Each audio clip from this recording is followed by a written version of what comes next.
Ya Boi Zack meltdown keeps spiraling along. It's so sad to watch, guys. I don't know what it's going to take for him to stop doing this, but we're going to keep putting the pressure on. That's the entire goal. And you'll see in his recent post, which we're going to highlight after we kind of show how he's attacking MauLer and the like. My gosh, so sad. I mean, why him of all people? Such a nice guy. But you'll see that he's making such a hypocritical element of this. It's insane. And I'm going to highlight the hypocrisy the minute we get to it. It's just painful to me. It really, really is. And I know it's painful to you too. People are unsubscribing from him in droves. I'll tell you where he's at since we last checked in on him kind of last week. But this is wild stuff again. It just won't stop. He just won't stop spiraling. You'd think again, his whole channel was dedicated towards, hey, Marvel and DC, you're making these woke books. They're terrible. Why don't you stop it? Well, you're losing your fans. You're a hot dog vendor. Act like a hot dog vendor and stop it. That was the entire purpose of his channel. And yet when it comes to himself, it's like he can't reflect and can't just self-assess and be like, things are going kind of poorly. He just keeps on doubling down. Sad stuff. All right, we're not going to do this. We're going to double down on the culture war. We're going to double down on just taking Marvel and DC down a peg. Double down on ensuring that everybody's on the same page as we build a better movement going forward. I always thought that the problem with Comicsgate, the problem with these early culture war movements and comics and the like, was that nobody really had any set values. And if you don't have set values, it's just going to descend into the same garbage, gobbledygook, wokeness, word salad that we see from the mainstream. And our intention here is to fight that. We are unabashed about that. We do want the mainstream to fail, and we want them to fail because they're evil, and we want to create good things and support good things in its place. That is our primary mission here, and I hope you'll join us. Hit the like and subscribe button. Join our community. We have great comic topics over on my Discord channel, guys, as we're building something far better, and that's going to be a great replacement for what you hoped people like Ya Boi Zack would have been, or just some guy would have been, or Ethan Van Sciver would have been, but they just didn't deliver because they didn't actually hold those values. It just seemed to be a grift. It's really sad. We're not doing that over here. We're doing quite the opposite. We are delivering on our graphic novels. This is my 12th graphic novel campaign, and of course, we've done a lot of single comics as well. We put these out regularly. I mean, I've got a Subscribe Star where I literally just put out pages. I put out a full comic, even though I've only got 35 people on there, just because I put all of my money back into comic art. We produce, we get it done.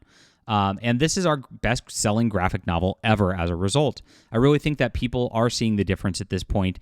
They're seeing, one, that our work's way better, our writing's way better, our art is the old style and not copying that modern art style that we see on a lot of stuff, and it's way better as well. And so we have a better property, and honestly, this is going to deliver in a month or two after it closes here in just a few days. Getting that book in a timely fashion so I can get you the next one keeps you engaged in a story, and it's all about engagement with the customers and engagement with you as a reader. And I want the readers to be happy, and that's the whole intention here. That's what Ya Boi Zack said he was about all the way around, but gosh, I still haven't gotten my Jawbreakers $1 book. It's been years. Give it to me, Zach. And several other campaigns have still not been fulfilled. It's clear he's not taking it seriously, and he's just been, grifting off this money rather than actually providing an alternative. We're going to provide that alternative. We're going to come out with books even faster because you've spoken right here. You've made this our bestseller ever. I can't believe how much this is, and I thank you so much. It's all because of you, and I understand that. And so we're going to just keep delivering what you want. We're going to move the directions you want. We listen to our readers. We improve every single time. And people are understanding it now. So check it out. This is in the description below. Guys, if you've already backed this, and I know you've heard my spiel in all my videos, and I appreciate you sitting through that, just share it out on social media. A lot of people don't share it beyond the first day. And just getting this in front of as many eyeballs as possible is how we're going to create this movement and move it to the next level. So thank you so much again from myself and Ms. Crimson, the artist, who's, of course, gets 50% of all of this as well. You're supporting her entire career, and we appreciate you guys for being there for us. All right. So Ya Boi Zack keeps going down the drain. We got MauLer throwing a fit, admits he hasn't seen the Crow remake. In the video about the Crow remake, two of the participants admit they didn't see it. One pretends to have seen it and barely speaks at all. Only Robert Meyer Burnett appears to have actually seen the movie they were discussing a week after it came out. Now, this is pretty interesting. His new analysis is you have to partake in and actually support these companies in order to talk about them. When something's bad and you know it's going to be bad, you don't need to partake in it. You don't need to go all in on it. DC's all in right now. Am I going to buy every DC all in title just so I can talk about that? Hell no. I mean, that'd be stupid of me. I'll do a couple of them, the ones that are going to get me money for the reviews of them. But beyond that, I don't want to support these people. They hate me. And, of course, all of Hollywood hates us. But not only that, you get into it, they were talking about the box office results. This wasn't even a review video. So your boy Zack, in talking about how, in trying to show that MauLer and the like are, quote, lying about The Crow, mischaracterizes one of their videos, presumably because he didn't even watch it, as something about their, quote, review, when it was really just about the box office results, which are dismal. And you can just read the box office results and see that. So you can talk about that at that point with full knowledge. And when you're misrepresenting something in order to attack an enemy, gosh, Ya Boi Zack, that sounds a lot like the way the SJWs do things. Sounds a lot like everything you were fighting. All those guys would call us racists and bigots and all that without knowing anything about what we're talking about. I just saw a post from Jeremy from Geeks and Gamers reminding everybody about how with Star Wars in The Last Jedi and the Rose Tico situation, they used to claim she was harassed and all this, and that Jeremy was leading harassment campaigns about her. He actually showed this clip where he's like, well, seems like a nice person as an actress. Nobody wants any personal hate towards her. It's just a terrible character in Star Wars, and we should be allowed to talk about that. It was quite the opposite. The SJWs lied about what he said. And this is lying about what they're said in order to try to rile up the few people who are still with you, I guess, Zach. I don't know why you do that, but this is absolutely insane. And then you look at this. He just posted this right now. The birthday party clowns when hundreds of people are laid off due to bad decisions of their bosses.